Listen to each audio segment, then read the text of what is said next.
And he said in a hadith, لا يزال الناس يغربلوا. The people will continue to be sifted out by a sieve. The people will continue to be sifted out by the sieve until لا يبقى من الناس إلا الحذارة. That nothing remains of people except the dregs, the stuff you throw out. Right? And this is one of the signs of the end of time. The Prophet ﷺ said, لا تقوم الساعة حتى يكون أسعد الناس لكع بن لكع. The end of time will not come until the happiest of people is لكع بن لكع, which is an Arabic expression for somebody who has nothing, no origin, no nasab, no ird, nothing. He's just a low لكع بن لكع. That's what the Arabs say, لكع. Like he's worthless. And this would be one of the signs of the end of time, when you have people uneducated prancing about the earth. These rock stars, movie stars, the lowest type dregs of the society, prostitutes and these type of things. They become happy. They become the wealthy people. They become the ones, all these things. This is one of the signs of the end of time. That metal would speak and these low people would become the rulers. And he said, and the far would become near. You see, for instance, to fly from the United States, it take you 12 hours from California, 12 hours. This is a journey that took years, literally years, not that long ago, less than 100 years ago. It would take you a very long time to make. Now people complain, the plane's late, it's a half hour late. People complain, like people with these machines, like people that work at their school on a 486, you know, computer line. Have computers come to England yet? No, I'm just kidding. Americans think that, you know, that it's all happening there, and everybody else is in the Stone Age. And this is the Stone Age. You know, rajim means stoned. Everybody's stoned now, right? But this computer they have is a 486. If they get used to it, they go home and they have a 286, what they call a dinosaur now, right? Because it's like 2 years old or something like that. And then they complain and kick it because it's too slow. Right? I mean, this is the thing. Or the photocopy machine. It used to take people hours to transcribe a piece of paper. Now they kick the photocopy machine because this is all part of the disease of the end of time. There's no sabr. People have lost sabr.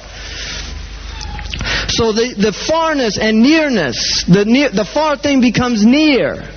You can go now to Mecca from the ends of the earth and be there in a few hours. A trip that people used to take with great difficulty and oftentimes risking their lives. From Morocco they would have to go and pass through some treacherous places where they had brigands, Muslim brigands, right? Quta'a turuq, things like this. Very difficult for people to travel. Now they get on a plane and they go, and it's interesting because Allah's deen by its nature is tamheez, purification. In the old days, they got on a plane, they got on the caravan, and it was a punishment. The whole way of going to Hajj was in preparation. And so people had a very difficult time. When they got there, the Hujjaj, the people living in Mecca used to come out of the city. And they would vie over the Hujjaj to get them to come and stay in their houses. This is the way. So once you got to Mecca, suddenly you were in paradise. People who had, now we see photographs, pictures of Kaaba. People who'd never seen Kaaba. And suddenly they were in Mecca after spending a year on a very arduous journey. And they were in Mecca, and the people of Mecca were embracing them, feeding them, taking care of them. Now, the adab is easy to get there. Once you get there, then all the problems start. You see, it's the opposite now. It's the exact opposite. You spend 4 days in Hajj, and the Muslim, it's unbelievable, the adab. And it just indicates our state as a ummah. The 5 prayers each day indicate the state of the ummah, right, in the community level. The local neighborhood. You see who prays at Fajr, who prays at Isha. It lets you know how the neighbor, the health of the neighborhood. And then you see Jumu'ah, lets you know the health of the community, how your community is doing. But Hajj lets you know how the Ummah is doing. It gives you an indication of the entire Ummah of Islam. By the end of Hajj, you're literally walking on a foot of garbage. This is our contribution. a foot of garbage. They used to put garbage can. When I first went on the Hajj, they put garbage, huge garbage can. Nobody would ever use them. So the Saudis, they just said, just forget it. Why waste the time? Now they just come at the end of it with bulldozers and bulldoze all of the garbage. Right? And this is the state. But it's okay, you go to McDonald's. Now McDonald's in Mecca. You go to McDonald's, you have your McDonald's hamburger, throw the paper on the ground, right, with the golden arches. And Colonel Sanders outside of Bab Abdul Aziz. Both names are problematic. But this is the state of the Ummah. So all of these things are happening, and amazing things. I mean, we're living in fascinating times. There's a Chinese curse, may you live in interesting times. Right? We are living in very interesting times because there's extraordinary change happening in this Ummah. Phenomenal. At rates that become like the computer. It literally boggles the imagination and the mind. So this idea of the second, to get back to it, this idea of Masih ad-Dajjal. The Masih has the idea of the anointed one. The one who was anointed by Allah subhanahu wa ta'ala, the Messiah of the Jewish people, which we believe and confirm is the position of Isa alayhi salam min ulul azmi, and from the great Anbiya and Rusul, that he was given this position to call Bani Israel, the lost sheep. I was only sent for the lost sheep of the tribe of Israel.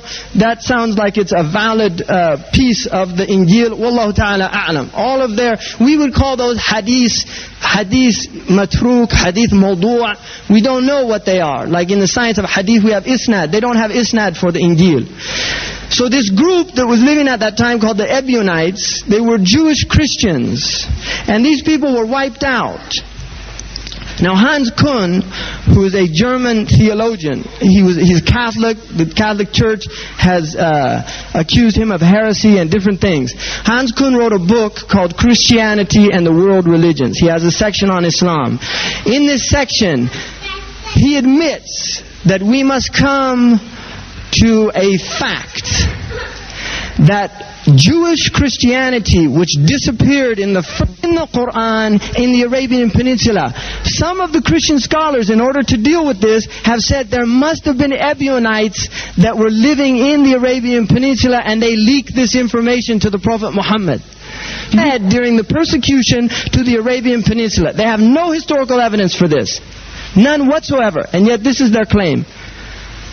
So he admits this, Hans Kuhn. And in the end, after explaining that he recognizes that the original Christianity was Judaic, Semitic Christianity, had nothing to do with what later occurs, he says, in spite of all this, I'm not saying we should all become Jewish Christians, because what he means is we have to become Muslim, because that's the only place they have any historical link, is 7th century. He said, I'm not saying that I'm perfectly content with being a Hellenistic Christian. This is what he said. And the Catholics and all these things, right? And also, the Vatican have to give up all the gold that it stole from everybody. And that's problematic for them, right? It's one of the richest corporations in the world. The Catholic Church is one of the richest corporations in the world. It's actually a state, the papal state. They're the first state that recognized Hitler's government. It's a papal state. It's its own state. It's not part of Italy. So this is the state of Christianity that takes place. Now what happens is, and Allahu Alam, the formulation of all this is very complicated. You start reading about it, it gets more and more complicated. But there is a massive amount of evidence and documentation that has been published recently. Unbelievable. Most of this stuff was done in the 19th century. They don't like to admit this, that they've known this stuff for 100 years. They don't like to admit this. The Tübingen School in Germany, they completely discredited the four Gospels as valid sources, as historical documents. They recognize them for what they are, as propaganda tracts. I mean, this is just fact now amongst the scholars. Amongst devout Christians, there's two types. There's the fundamentalists who don't barely know how to read in the first place, but those who do know how to read choose not to read. They choose just that I believe this, the devil's trying to trick me, the devil's trying to lead me astray, so I'm not going to listen to this. They consider the Muslims like devils. Once you start using logic and things like this and trying to bring rational argument to the discourse, this is inspired by the devil because it sounds good, right? And this is the way they look at it. And then there's the intellectual Christian who's in a crisis, so they become Buddhist Christian. They do Zen meditation and have ecumenical, we're all one and peace and love and, Muslims, let's talk about it and, it's all one in the end of the day. This is the other. This is the liberal. You have the right wing and the left wing. And this is where they go. They tend to go, the right wing and the left wing. غير المغضوب عليهم ولا الضالين. Take your choice.